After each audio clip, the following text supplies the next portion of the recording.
Vote for who? It's episode 50 of the Top 5 Scope.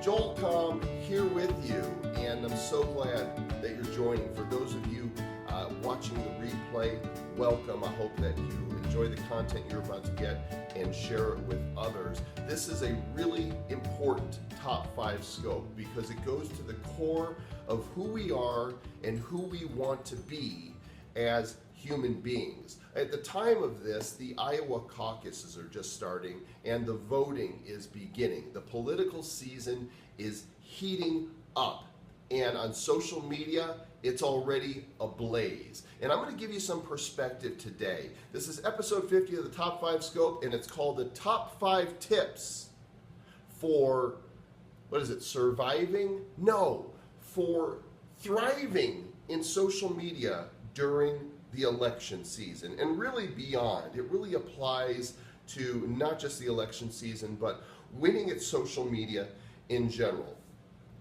Everybody's got their opinion and everybody's got their candidates that they're voting for. And there's a reason that I do not discuss religion or politics on social media. And as I go into my top 5 reasons for winning at social media during election season, I think you're going to discover why that is. Now, I have some very strongly held opinions, and I know who I want to vote for. Okay, so and I believe that there is a proper and right forum for discussing politics. Okay, so don't get me wrong. As I start this, understand that I believe there are healthy ways to have discussion. But as you are posting on social media, here's the top 5 tips I think you need to know. Number 1, recognize and understand that in your sphere of friends, there are people that are voting different than you are.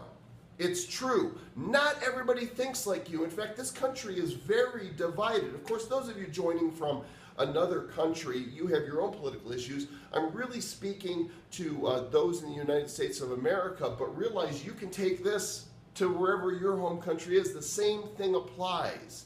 I see too many times people posting, how could anybody be so stupid to vote for, boom, fill in the blank. Either side, doesn't matter. How could anybody be so blind, so arrogant, so out of touch to vote for fill in the blank? Well, here's the deal. You might think that you've got it absolutely right, but when you post like that, you are automatically alienating probably half of your friends. Now, a bunch of them might jump on and say, that's right, we're running in the right circles because we all agree. Guess what? The people that aren't posting and responding to that are speaking louder. They are avoiding that snake pit. They do not want to get involved because this reason, they value the relationship with you more than their opinion. At least that's my opinion, and that's why I won't get involved. That's why I'm not going to post what I think about people who vote for a candidate on the other side, because I don't think they're stupid. I think that they have their own highly held opinions and beliefs, many of which are hard fought, and respecting those who think differently than us is essential. And if you want to keep friends and influence people, then you've got to respect those who think and believe differently from you. Now, occasionally I'll run across a thread where people are having respectful conversation, but it's rare. And in social media, as anywhere on the internet, it's easy to just go blah and say whatever you want to say. Forget it. Appreciate those of you that are sharing and enjoying this content. Okay, so realize that you have good friends that are smart, intelligent people that are voting differently than you. I know I've got them. I know I have really good friends on the other side of the fence, and I love and respect them for who they are. Okay, number 2, ultimately, we all want the same thing. We value our freedom and our liberty and the ability to live in a free country. We just have different ways of attempting to go about it. I'm not disputing whether one way works and another one doesn't. I'm saying basically, as Americans, the majority of us love our freedom, and we want people to live an abundant life and for everybody to prosper. Okay, so recognize that we all want the same thing, and that helps you see your friends differently when you understand that we're on the same side. Number 3, and this is the cynic in me, okay, but it's important to remember this, that odds are when we elect a new president, whoever it is, not much is gonna change. We have a strong economy and we drive our economy. Politics, lobbyists, money and all that, yes, they screw with us, but let's face it, not much is gonna change. It's not gonna happen. So recognizing all the effort and angst and emotion that goes into it, yes, vote your conscience, but not that much is going to change. Number 4, how does change happen? It begins with you and with me, we, the people, in order, right? It's our union, this is our government, and we, through our businesses, through our community, through our philanthropic efforts, through society, we are the change agents. That's right, Ben Leonard's got it right. We are the ones who are going to make the change, and it's not going to start with politicians. Politicians cannot save the world, my friends. Now I'm preaching. They can't do it. It's down to you and me. So it's true that you have to be the change you want to see. Be the example for somebody else that demonstrates true love, true compassion, true understanding, true acceptance of others. Starts with you. If you're going to complain, then ask yourself, what are you doing to make a difference? That's number 4. Real change starts with you. And number 5 is this.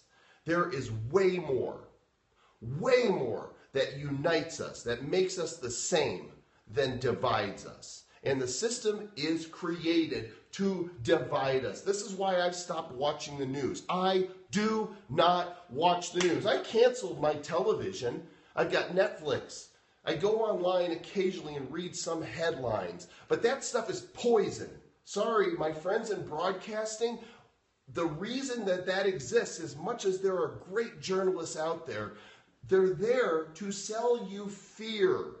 Sensationalism sells. When you watch the news, when you read the papers, it's all about the horrible things that are happening.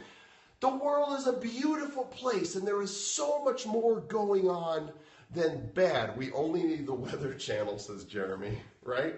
And even they're wrong most of the time. Listen, I appreciate my friends in the media. I do, and I know there's many journalists that really care and really want to make a difference. But by and large, the powers that be are there to sell fear so that you will buy toothpaste and toilet paper. Well, guess what? I don't need anybody to tell me to buy that. And we are changing the world here collectively through live video. We are the new media. We are the new reporters on the scene. The revolution begins here. And for all of us, there is more that unites us as human beings than divides us. So remember these. As you enter into this season of social media, don't be a gripey McGripey pants. Don't get engaged. I did not say that, Nick. Do not get engaged in the debates and with the trolls. Just ignore that stuff. Hide that stuff. Your friends that insult you, and I guarantee they have and they will, just ignore it. Go on by it. And forget it, and just love them for who they are, and understand that the place that they're at, where they need to put people in boxes and label them, is their issue, not yours. You don't need to change their minds. We need to be the change that we want to see. Boom! How you like me now? Top 5 tips for thriving and surviving this social media season, this election season. I hope there's some wisdom in there for you. I hope that you will apply it and use it in social media. There's a way to keep your friends, not just win them, but keep them and influence them. Look, you want to have discussions about politics? Then go out with a buddy and do it over a beer, right? Get with a group that's actually engaged in having an honest and open discussion.